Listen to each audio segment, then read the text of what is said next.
Assalamualaikum warahmatullahi wabarakatuh. Nama saya Nurul Anissa Syahrir dari kelas H dengan NIM 210701502065. Saya akan menjelaskan review sejarah aliran psikologi pertemuan pertama sampai ke-7. Bab 1 Pendahuluan.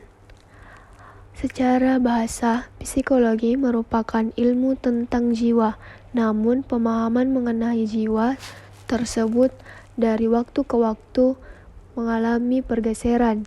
Jiwa yang dulunya dimaknai dalam pengertian luas, dewasa ini, psikologi modern hanya membatasi para perilaku dan proses mental saja. Pendefinisian tersebut biasa dipahami keinginan untuk menjadikan psikologi sebagai ilmu yang ilmiah, rasional, dan empiris, kemudian memaksa pakar psikologi untuk mengeluarkan aspek-aspek yang dianggap tidak rasional dan tidak empiris dari ruang lingkup bahasan psikologi. Diakui banyak kalangan bahwa psikologi modern mulai muncul pada tahun 1879 dan William Wundt dianggap sebagai pencetusnya. Namun, Edwin Smith Petrus meneruskan bahwa pada zaman Mesir kuno pun sudah ada upaya untuk menghubungkan antara otak dan perilaku. Ide-ide mengenai psikologi pun ditemukan dalam beberapa bangsa seperti Cina, Babilonia, Mesir, Ibrani, India, Persia, dan juga Yunani.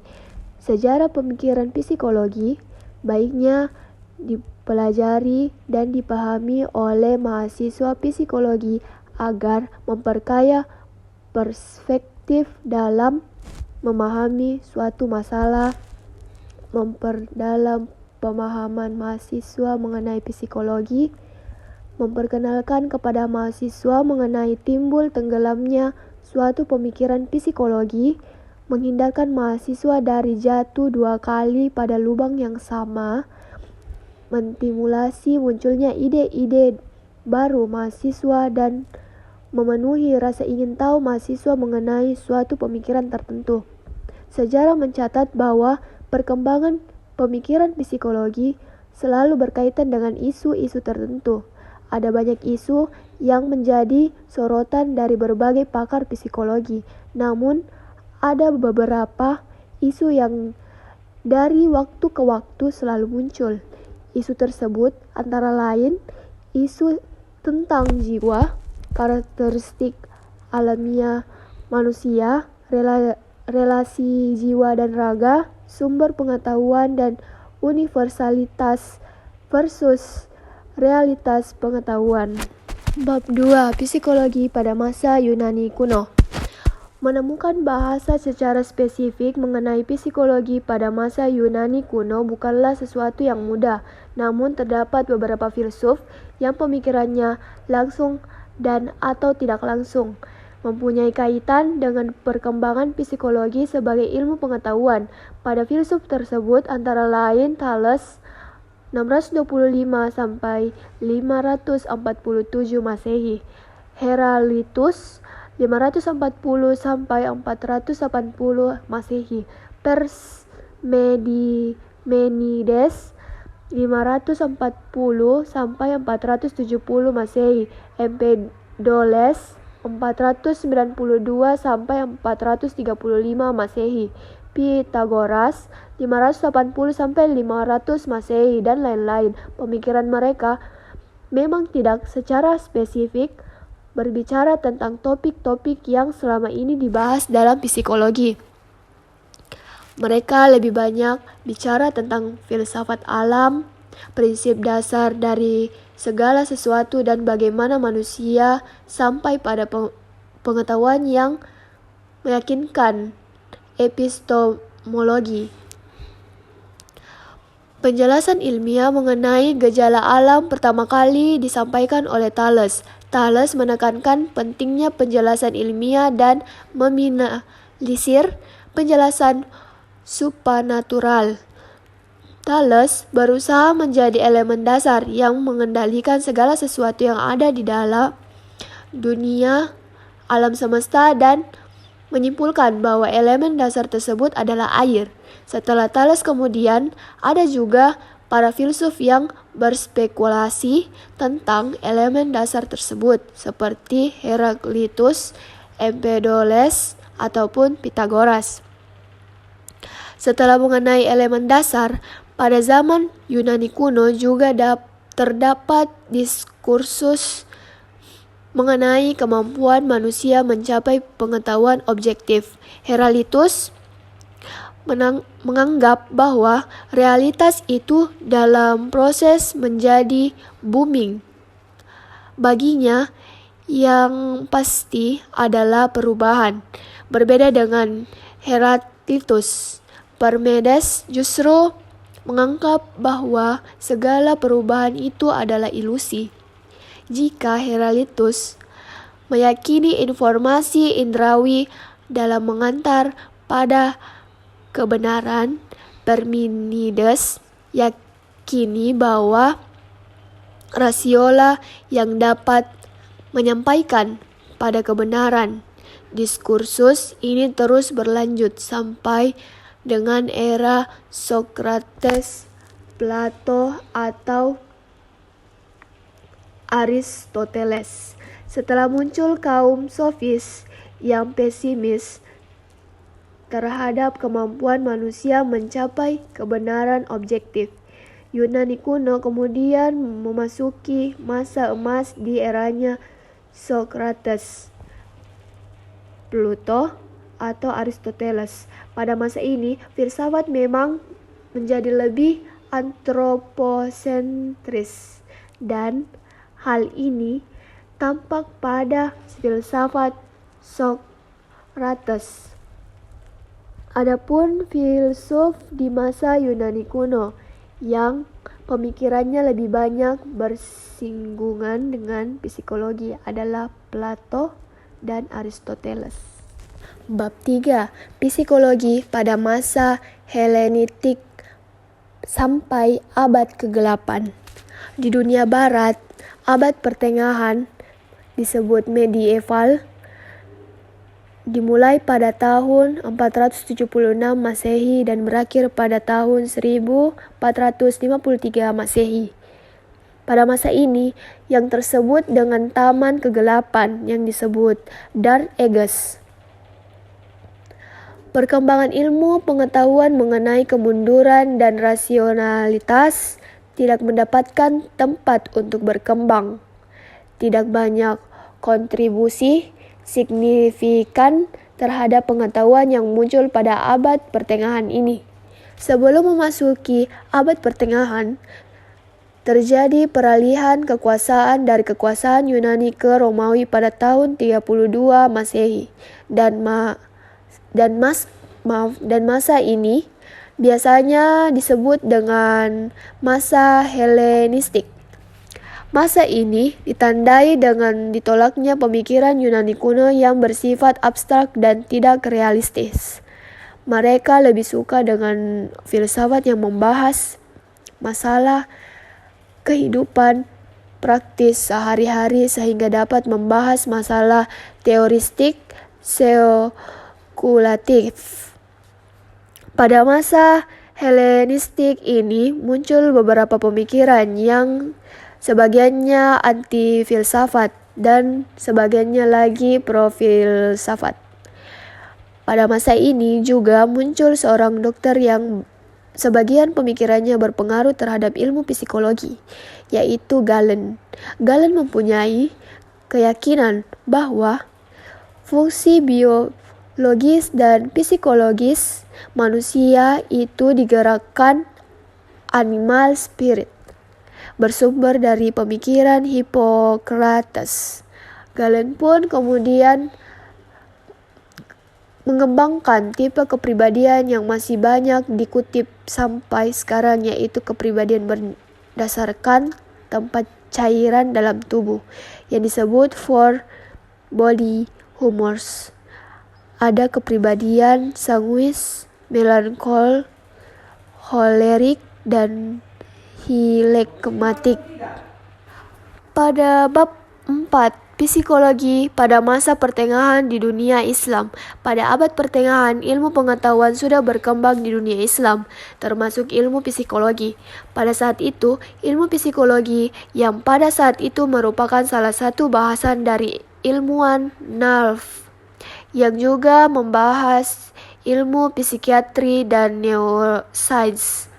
Salah satu indikator kemajuan tersebut antara lain sudah berdirinya beberapa rumah sakit jiwa, disertai pengetahuan mengenai jenis-jenis penyakit jiwa, lengkap dengan terapi-terapinya untuk mengatasinya. Pada abad ke-8, sudah berdiri beberapa rumah sakit jiwa di Fez, Maroko, di Kairo, dan di Damaskus dan Aleppo.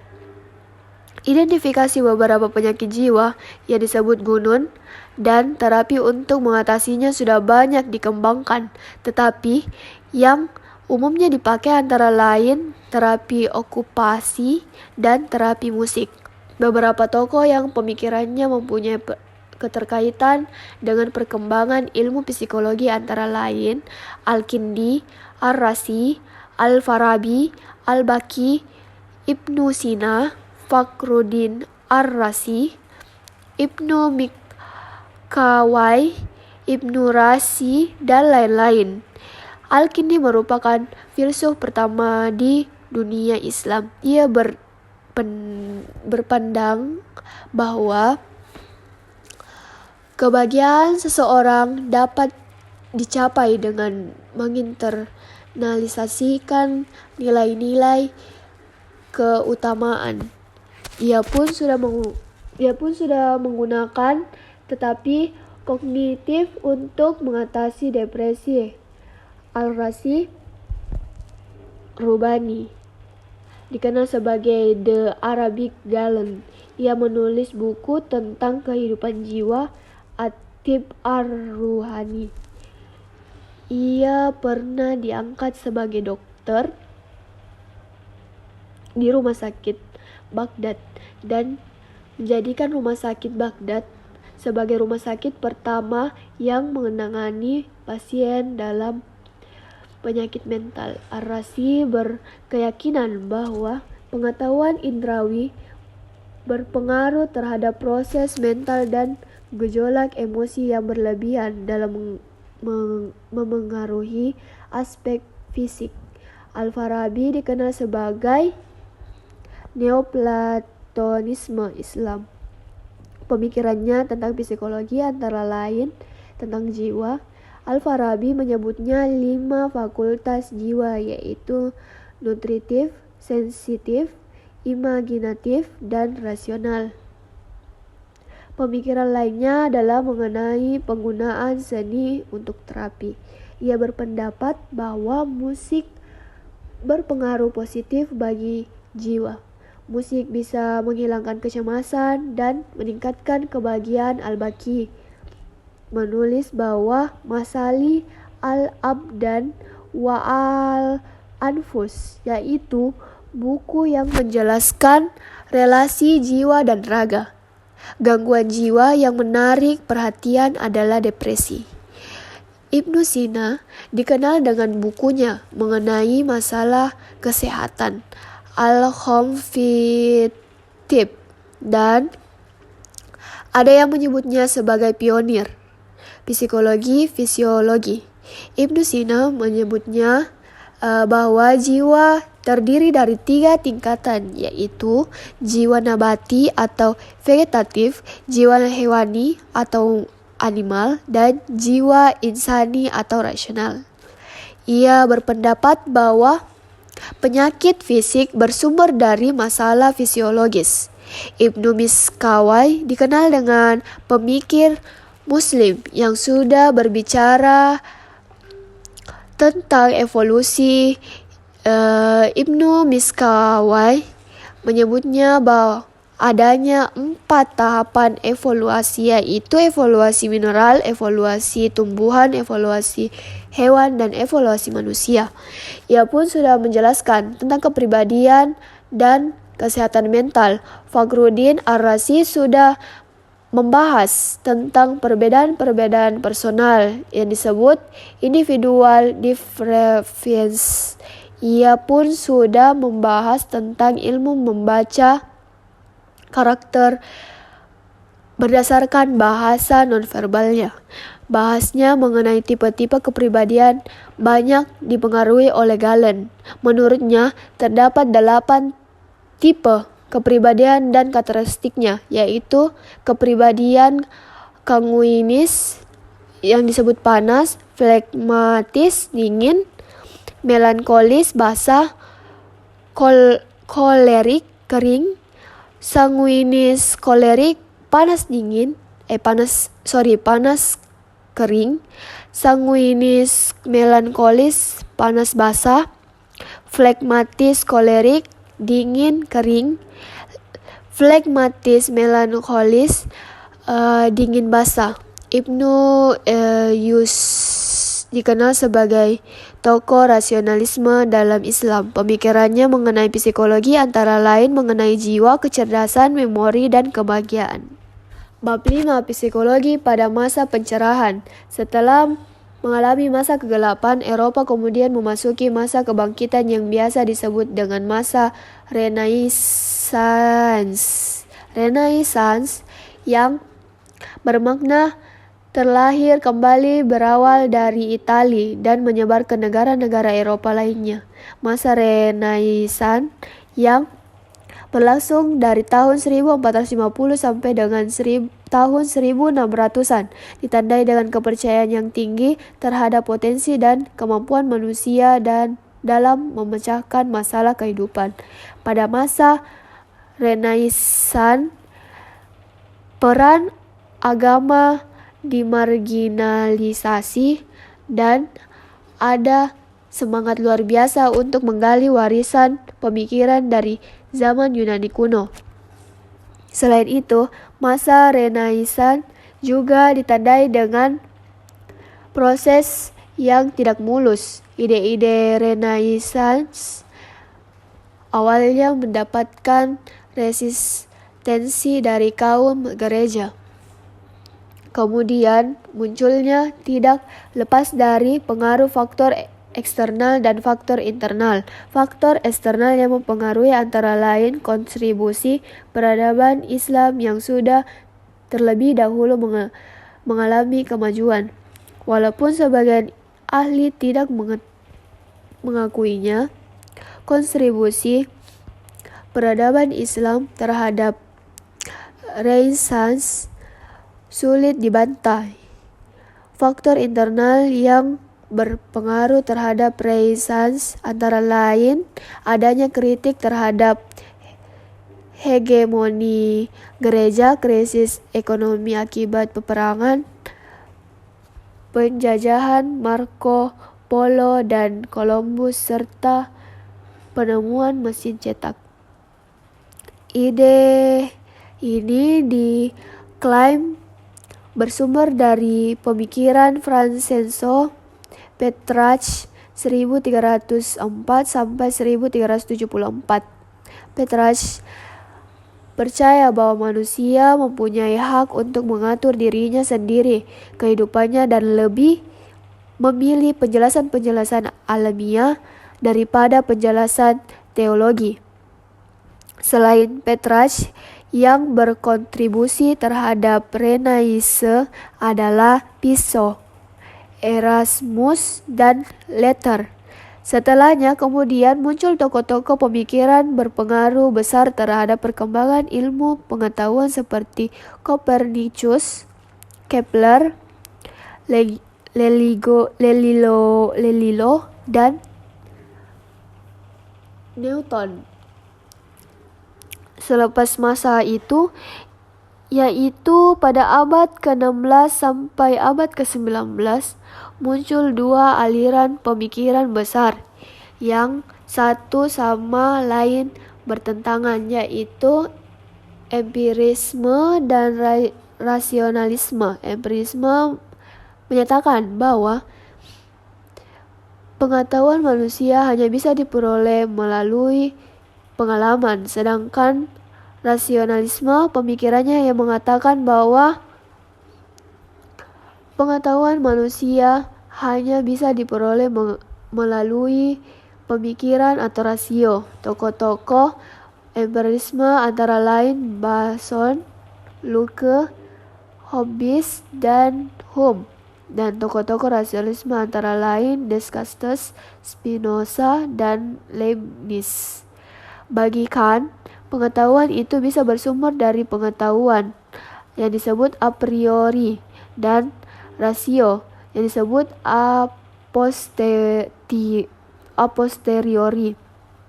Kant keberatan dengan kemungkinan ilmu psikologi untuk menjadi ilmu yang rasional dan empirik.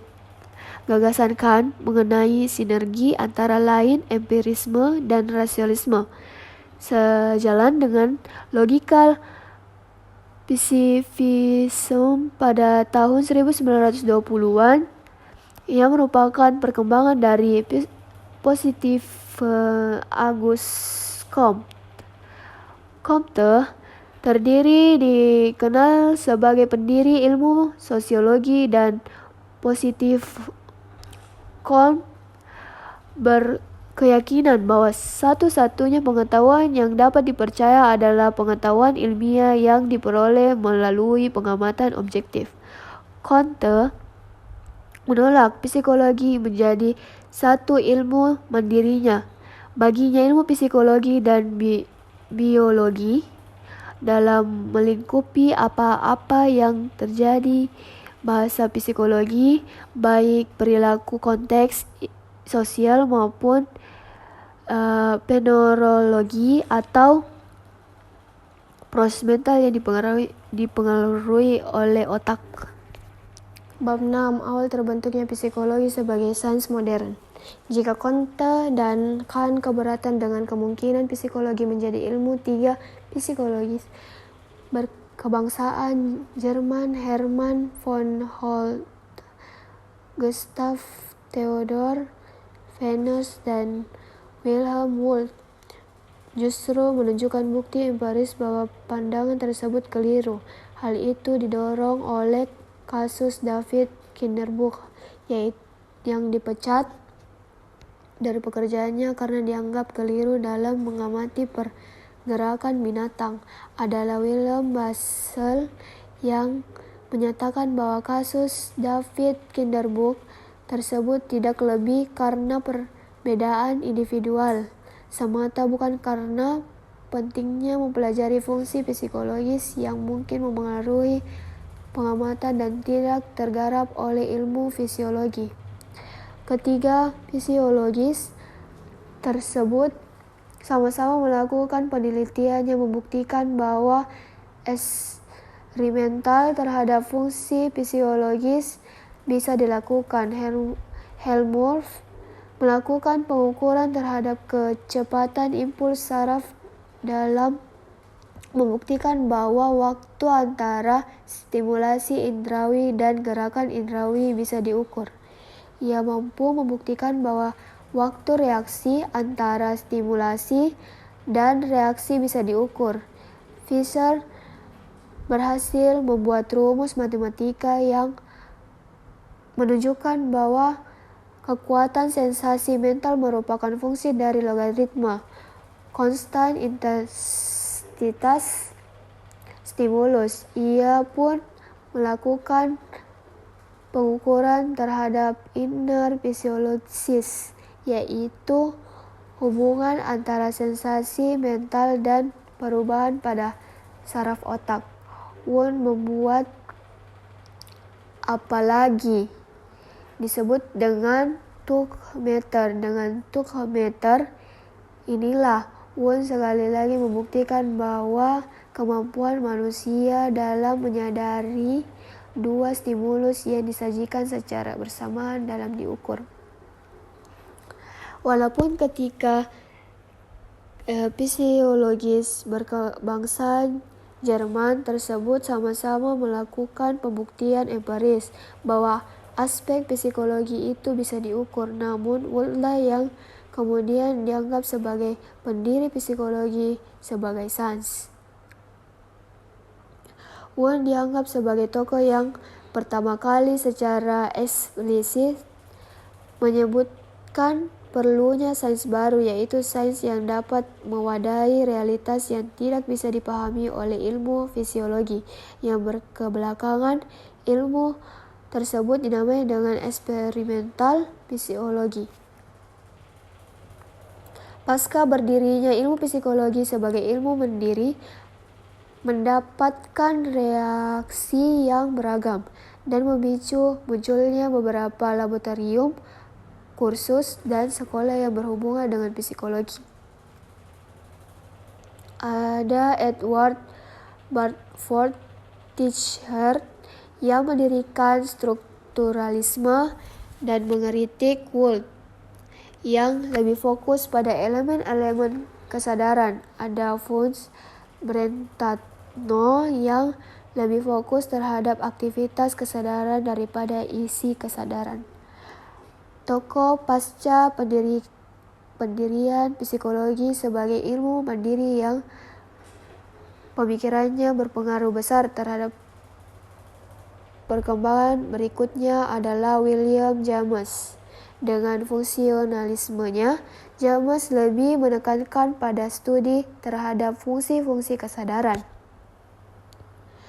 Pemikiran James kemudian diikuti oleh banyak tokoh yang berafiliasi dengan perguruan tinggi yang ada di Amerika Serikat, seperti Hugo Meisterbeck di Harvard University, Granville Stanley Hall di Johns Hopkins University, John Dewey, James Rowland Angel, dan Harvey Card di University of Chicago. James Bacon Cattle dan Robert Sisson Ward di Columbia University. Behaviorisme fokus pada perilaku daripada kesadaran di bab 7. Behaviorisme merupakan aliran psikologi yang lebih fokus pada perilaku sebagai subjek matter penelitiannya. Perilaku dipilih oleh dianggap mudah dipahami dan diukur sehingga akan menjaminkan kepastian dan objektivitas pengamatan. Sebagai salah satu parameter yang harus dipenuhi jika ilmu psikologi ingin dianggap sebagai ilmu. Tokoh penting yang kemudian dianggap sebagai pendiri behaviorisme adalah Z.B.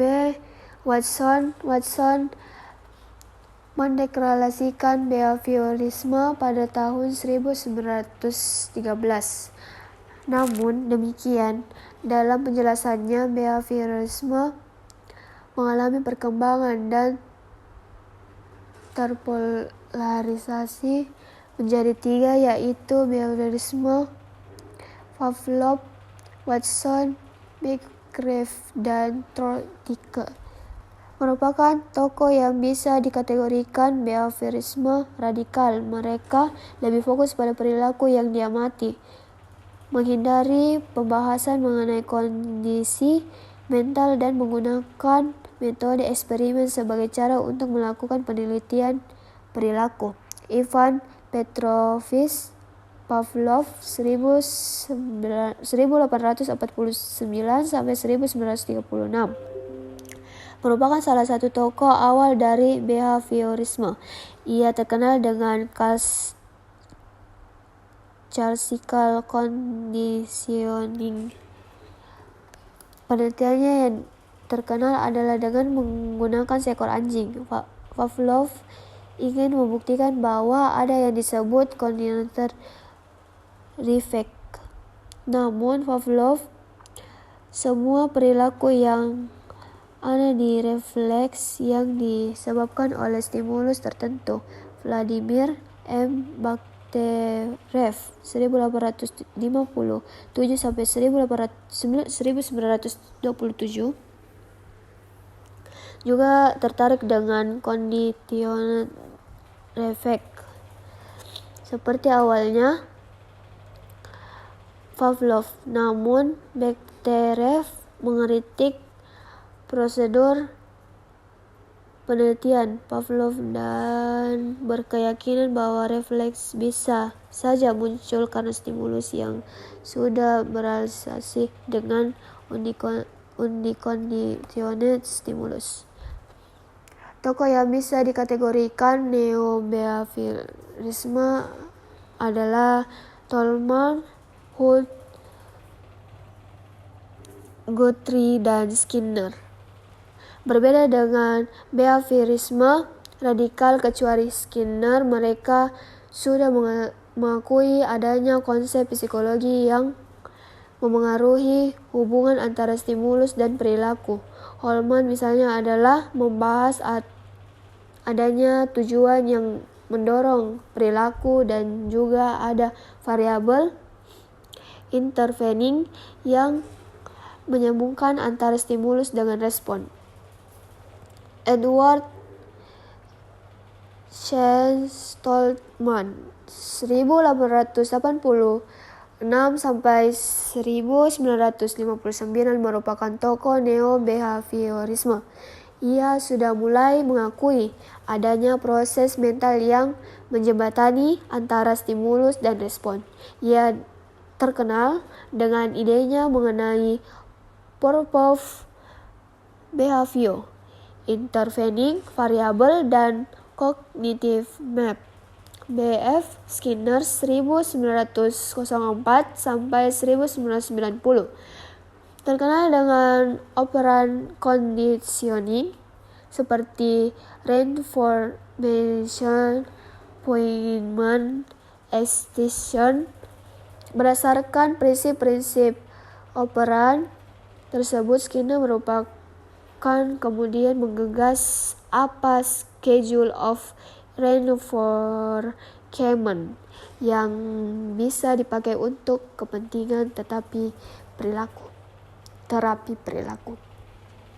Terakhir adalah sosio-behaviorisme yang tokohnya antara lain Bandura dan Rotter. Sosio-behaviorisme menentang behaviorisme radikal dan memandang bahwa interaksi antara perilaku, kognisi, dan juga lingkungan. Albert Bandura 1925 sampai sekarang terkenal dengan social learning.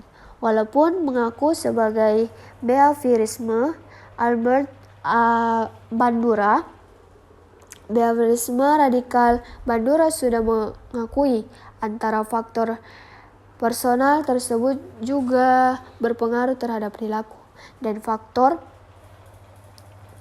personal tersebut berinteraksi dengan lingkungan. Menurut Rotter, hubungan antara perilaku dan penguatan tidak sesederhana seperti yang disampaikan oleh Skinner.